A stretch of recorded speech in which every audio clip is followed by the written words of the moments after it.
Beberapa waktu yang lalu publik sempat dikejutkan dengan beredarnya kabar tentang menghilangnya seorang laki-laki di kawasan historis Cadas Pangeran Sumedang, Jawa Barat. Pemberitaan menghilangnya Yana Supriyatna usia 40 tahun, mencuat setelah yang bersangkutan mengirimkan voice note kepada istrinya.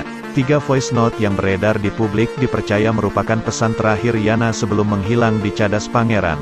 Asumsi pun beredar dan ditanggapi beragam oleh masyarakat dan netizen sehingga kabar menghilangnya Yana menjadi bola liar yang meresahkan jagat maya dan berbagai pihak. Polres Sumedang sebagai pemelihara Kamtibmas di wilayah Kabupaten Sumedang tidak tinggal diam menanggapi kejadian menghilangnya Yana.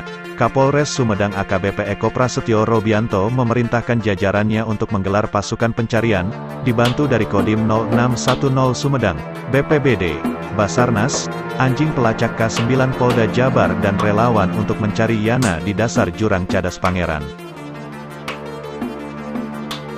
Namun fakta berkata lain. Melalui teknologi IT Polres Sumedang dan kesigapan anggota Satreskrim Polres Sumedang, keberadaan Yana terendus di daerah lain, bukan di Cadas Pangeran, melainkan Yana diketemukan di daerah Cirebon oleh Satreskrim Polres Sumedang. Bagaimana kronologis sebenarnya tentang menghilangnya Yana? Mari kita simak video berikut. Inilah cerita sebenarnya. Pada hari Selasa tanggal 16 November tahun 2021, Yana hendak pulang ke Sumedang setelah bekerja di Bandung. Saat itu waktu menunjukkan pukul 19.21 malam hari. Yana menghentikan sepeda motornya di Masjid Nurul Hidayah Dusun Jelekong, Kecamatan Pamulihan. Di pelataran masjid ini, Yana mengirimkan pesan suara kepada istrinya. Setelah beberapa saat berada di Masjid Jelekong, Yana melanjutkan perjalanannya memasuki kawasan Cadas Pangeran, tepatnya di Dusun Singkup, Kecamatan Sumedang Selatan. Di tempat tersebut Yana kembali menghentikan sepeda motornya. Yana menyimpan helm, mengunci stang dan membiarkan sepeda motornya di bahu jalan. Setelah itu, menyeberang menuju pembatas jalan Cadas Pangeran dengan maksud untuk bunuh diri.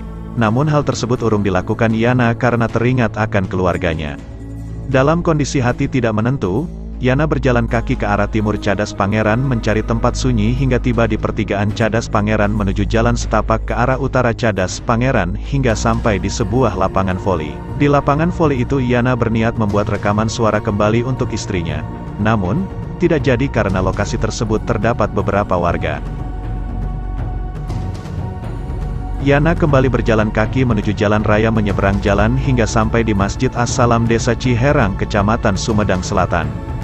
Tepat pada pukul 20 malam hari, Yana melakukan sholat istikharah di masjid tersebut dan setelah itu menuju sebuah gang, menyusuri jalan setapak hingga tiba di sebuah tebing sungai. Suasana saat itu sangat sunyi dan hening. Yana melanjutkan keinginannya membuat pesan suara untuk istrinya. Yana mengirimkan pesan suara sambil menangis lirih dengan tujuan untuk membohongi keluarganya bahwa telah mengalami kekerasan, kemudian mengirim rekaman suara tersebut kepada istrinya. Di tempat itu pula, Yana membuang tas selendangnya dengan harapan ada yang menemukan dan memperkuat bahwa dirinya mengalami kekerasan di tempat tersebut. Yana kembali menuju jalan raya dan berniat meninggalkan Sumedang untuk menuju ke Jakarta. Namun karena setelah menunggu lama bis menuju Jakarta tidak kunjung muncul, Yana pun mengalihkan tujuannya ke Cirebon. Yana kemudian menyeberang jalan dan menumpang Elf dengan tujuan Cirebon. Saat itu waktu menunjukkan pukul 23 malam hari. Angkutan umum jenis mikrobis yang Yana tumpangi tidak ke Cirebon namun hanya sampai di Kadipaten Majalengka. Yana pun turun dari kendaraan itu dan beristirahat di sebuah masjid, untuk kemudian pada Rabu tanggal 17 November tahun 2021 pukul 5.30 kembali meneruskan perjalanannya menuju Cirebon.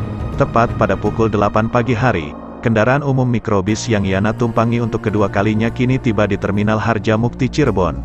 Di Terminal Harjamukti Cirebon, Yana sempat berkeliling dan selanjutnya beristirahat di Masjid Terminal. Keesokan harinya Kamis tanggal 18 November tahun 2021, pukul 10.30 siang hari, Yana beranjak menaiki kendaraan umum jenis mikrobis jurusan Bandung. Dengan suasana hati yang tak kunjung pasti, Yana meminta turun di Kadipaten Majalengka, menuju sebuah masjid. Saat itu waktu menunjukkan pukul 12 siang hari. Sekira pukul 16.30 sore hari, Yana Supriyatna keluar dari masjid peristirahatannya dengan maksud mencari warung untuk berbuka puasa dengan berjalan kaki.